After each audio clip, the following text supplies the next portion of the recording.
Welcome to Samba Samba. Enjoy the video. You have the essentials. Start now. First, open Settings and locate Mobile Hotspot or Personal Hotspot.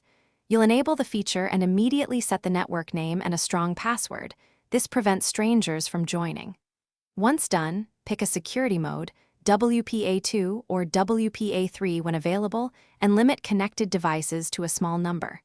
Make sure data roaming or tethering is allowed by your carrier. If not, pause and contact them, because the hotspot won't route traffic until permission exists. Now focus on network details to get reliable connections.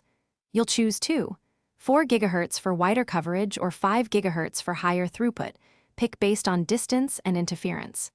Assign a short DHCP range or static IPs for critical devices to avoid address conflicts. Once done, enable client filtering or a MAC allow list if the device supports it. Make sure the hotspot's timeout and sleep settings are adjusted so it stays active when you need it, and reboot the device to apply changes cleanly.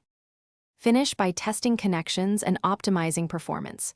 You'll connect a single device, confirm internet access, then add more devices while watching signal strength and speed. If a device won't connect, forget the network and re-enter the password.